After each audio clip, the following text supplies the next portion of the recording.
This is continuing coverage of United States versus Sean Diddy Combs from the Hidden Killers podcast and True Crime Today.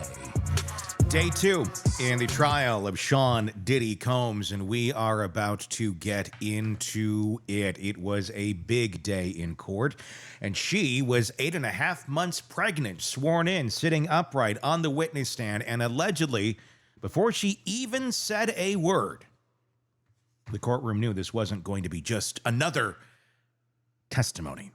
The defense knew it too. They asked that she be seated before the jury walked in, quietly hoping that the sight of a very pregnant Cassie Ventura might not linger too long in 12 people's minds. You know, don't want to make her look like you want to give her any sort of sympathy. She's 8.5 months pregnant, but she feels so strongly about the depravity of Sean Combs that she's willing to go into that courtroom and let the world know all about it. Deep, dark secrets in her life that she's kept private. But now, for the sake of others, she's letting it all out. Be sure to press subscribe wherever you're watching this, whether it is on X, Twitter, YouTube, or if you're listening to our podcast, wherever it may be. Hit that subscribe button and let me know what you think of the case and what's going on in the testimony in the comment section on YouTube or on Twitter, X, and love to see it. We can continue the conversation on long after we watch this video. So here we go. Cassie Ventura in court, pregnant. That image doesn't wash out of people's minds. But it did, of course, that image throughout the day as we learned more and more about what happened between Cassie and Diddy. Cassie Ventura, recording artist, former protege, and longtime girlfriend of Sean Diddy Combs, was the prosecution's star witness. And what she laid out wasn't just a story of bad decisions or even a toxic relationship. According to prosecutors, it was a systematic, controlled, and deliberately orchestrated network of abuse that ran for years. Her account wasn't framed like some hazy recollection of youthful mistakes. It was structured, precise, and ugly. She said that starting in her early 20s, Diddy began coercing her into what he allegedly called freakoffs. That's the phrase. It sounds cartoonish or unserious. Just wait. These were highly organized, multi-day sex sessions with male escorts recruited and paid thousands of dollars in cash, where Ventura was expected to perform, often under the influence of drugs, she says, that Diddy provided. And it didn't just happen once or a few times. She said these events were routine, nearly weekly, over a span of years. These freak-offs, as she described them, were not spur-of-the-moment hookups. They were scheduled, planned productions. Think less spontaneous sex party and more like a reoccurring film shoot with a deeply disturbing script. Diddy, according to Ventura, was the director. He picked the location, curated the lighting. Yes, he apparently had a thing for red lights and even dictated how bodies should look, glistening, she recalled, covered in baby oil, sometimes wax, and always with a kind of performative intensity that made it clear who was calling the shots and who was expected to follow them. These events took place in hotels, in private homes, in different cities, New York, LA, Miami. There was one hotel, she testified, that billed extra for damages, candle wax, oil, bodily fluids, you name it. The room had to be redecorated or maybe hazmat cleaned afterwards. That's how over the top it got. And the people involved, often male sex workers, often referred to by alias names like Daniel, Jules, the Punisher. Because sure, why not make it sound like a video game while you're at it? They weren't random pickups either. Cassie said she would be given a task of contacting these men, or they'd be sourced through escort services or even Craigslist. A binder of photos was entered into evidence, dozens of faces, all lined up, snapshots of men allegedly paid to participate. The structure of it all is what stands out. Cassie told the court that these weren't just sexual encounters. They were episodes with roles, props, and blocking. Diddy would direct where she should be, what angle, what lighting, the whole thing had the same energy as an overfunded underground theater performance. Except this wasn't theater. This was no audience. It was just Diddy watching, sometimes recording, always orchestrating. She said drugs were part of the deal every time, MDMA, cocaine, sometimes both, and not because she wanted to party, because she didn't want to feel, because being high was the only way to go through something like that and not fall apart in the middle of it. That's how she explained it. She needed a buffer between her and what was happening, between her and the people she was told to sleep with, between her and the man who called all the shots. Now, the defense has tried to argue that this was all consensual, that Cassie was a willing participant in an unconventional lifestyle. But the prosecution brought in more than just her voice to make their case. Daniel Phillip, one of the male escorts allegedly involved, testified the day before. He said Cassie paid him, but that she didn't seem eager or even present during their encounter. When asked if she was in full control of what happened, he didn't try to play defense lawyer. He simply said, "I cannot say that." He also recalled an instance where Diddy allegedly got angry, hurled a bottle, then dragged Cassie by the hair into another room. That testimony was followed by something even harder to dispute. The jury watched surveillance video from 2016. No audio, just grainy footage from a hotel security camera. But the images were clear. Diddy grabbing Cassie, throwing her to the floor, kicking her, dragging her by the hoodie. This is the footage you've all seen. A security guard at the hotel later told the court that Diddy offered him a stack of cash afterwards. "Don't tell nobody," he allegedly said. The bribe was declined. After all this, Cassie detailed the timeline, the physical evidence, the corroborating witnesses. It paints a picture not of chaos, but of control, of repetition, and routine. And it's not just what happened during those freak-offs that matters. It's what happened around them. The silencing, the planning, the lack of choice. Cassie described these events as her job. That word stuck with a lot of people in the courtroom.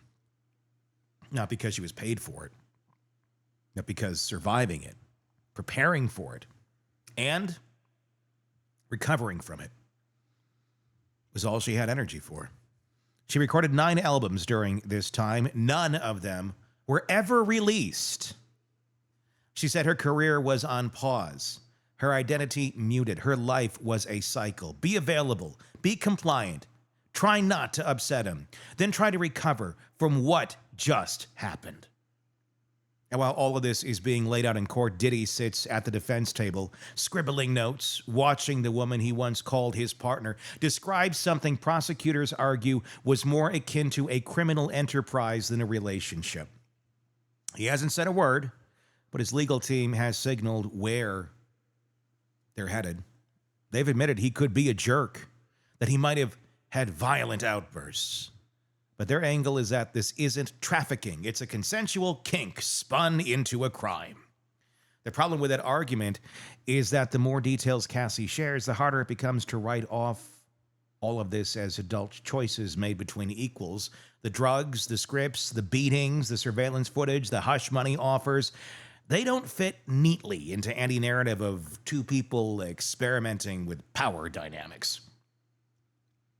Now, that's the structure that's been laid out, the blueprint for how these alleged freak-offs worked, who was involved, what they entailed. The story's shifting because this wasn't just about sex or even about violence. It was about domination, about control. So what does it look like when control stops being about where you go and starts becoming who you are? That's where we are heading next. When Cassie Ventura took the stand in the federal courtroom, she wasn't just recounting a timeline of events. She was pulling back the curtain on something much deeper, something far more insidious than what could be captured in hotel receipts, escort lists, or surveillance footage. In the first chapter of her testimony, revealed the machinery of what the prosecution is calling a criminal enterprise. This next part showed us what it felt like to live inside that machine, and why it wasn't about sex, and why it was about control, layered, constant, and inescapable. She met Sean Combs when she was 19, barely out of high school. She was fresh, off signing a deal with his label. He was the icon, the mogul, the gatekeeper. What began as mentorship turned into something more personal. But it wasn't sudden. It crept in, she said. He didn't snatch control all at once. He built it gradually, quietly, the way someone might dim the lights in a room. So slowly you don't notice until you're sitting in the dark. That, my friends, is called grooming. By her early 20s, he was calling the shots on everything: her hair, her clothes, her collaborators, her movements, even her tone in interviews. She said it went as far as controlling who she could speak to, what she was allowed to work on, how she should carry herself in public, and according to her, it wasn't framed like an order. It was dressed up as guidance, advice, protection. But the effect was the same: isolation. He reportedly surrounded her with his own people, staff who reported back to him. If she didn't answer her phone, they'd find her. If she tried to leave without saying where she was going, she'd hear about it later. It wasn't a relationship, it was surveillance with hugs. And once that surveillance was in place, the abuse escalated. She didn't flinch when describing it. She was methodical. She told the jury about being shoved, hit, dragged, kicked, about being stomped on, about being left with bruises, about the fights that started as shouting matches and ending with her on the floor. This wasn't a single moment of rage. This was a pattern. And she didn't say it with melodrama. She said it with a steady tone of someone who had to normalize it for years just to survive. That's what made it hit harder. There was no flourish, no dynamic, no crescendo, just blunt truth. A catalog of moments where her body was no longer her own. But she wasn't just physically trapped, she was psychologically cornered. She told the jury that what kept her in line wasn't just fear of being hurt again, though that was part of it. It was what she described as a constant low-grade anxiety that never left her. That if she said the wrong thing, wore the wrong thing, missed a call, showed disapproval, it would trigger something. And when that happened, the consequences weren't always physical. Sometimes they were digital. She testified that Combs would record her during the sex session, that those tapes, those files, explicit, degrading, private, could be used against her.